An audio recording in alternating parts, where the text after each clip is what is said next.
सोचिए जरा, एक जनरल कैटेगरी का स्टूडेंट है, उस पर एक झूठा आरोप लगाया जाता है, मामला बढ़ता है, केस बनता है और वह जेल पहुंच जाता है।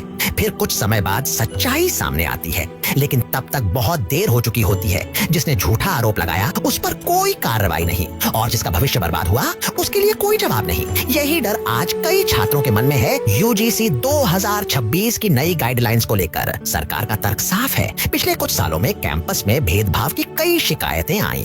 दलित, आदिवासी और पिछड़े वर्ग के छात्रों ने खुद को असुरक्षित महसूस किया। सरकार को लगा कि 2012 के पुराने नियम काफी नहीं हैं, इसीलिए नए नियम लाए गए। अब हर कॉलेज में एक खास शिकायत सेंटर होगा, एक कमेटी बनेगी, हेल्पलाइन और ऑनलाइन पोर्टल होगा। अगर किसी छात्र को लगे कि उसके साथ गलत हुआ है तो वह शिकायत कर सकता है।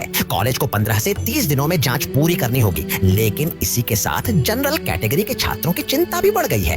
2012 के नियमों में एक जरूरी प्रावधान था कि अगर कोई जानबूझकर झूठी शिकायत करता पकड़ा जाता था तो उस पर भी कार्रवाई हो सकती थी। 2026 के नए नियमों में यह प्रावधान हटा दिया गया है। कुछ एक्सपर्ट्स कहते हैं कि ये इसलिए किया गया ताकि असली पीड़ित डरकर पीछे ना हटे। लेकिन सवाल यह है, अगर झूठ पकड़ में आने पर भी कोई सजा नहीं तो क्या कानून का गलत इस्तेमाल नहीं होगा? क्या यह डराने और फंसाने का हथियार नहीं बन सकता? अब एक उदाहरण सोचिए। एक जनरल कैटेगरी का टीचर है, वह ईमानदारी से एग्जाम चेक करता है। एक छात्र SC, ST या OBC वर्ग से फेल हो जाता है। गुस्से में आकर अगर वह टीचर पर झूठा आरोप लगा दे तो टीचर अपनी बेगुनाही कैसे साबित करेगा? कौन सुनेगा उसकी बात? डर यह है कि दोस्तों के बीच मजाक, खुलकर बातचीत, क्या ये सब अब खतरे में है? दबाव सिर्फ छात्रों पर नहीं है, कॉलेज प्रशासन पर भी है। यूजीसी साफ कहता है, अगर शिकायत ठीक से नहीं सुलझी तो फंडिंग रोकी जा सकती है, मान्यता तक खतरे में पड़ सकती है। ऐसे में डर यह है कि कॉलेज सच्चा न्याय करने के बजाय खुद को बचाने में लग जाएंगे। तो जनरल कैटेगरी के छात्रों का सवाल जायज है।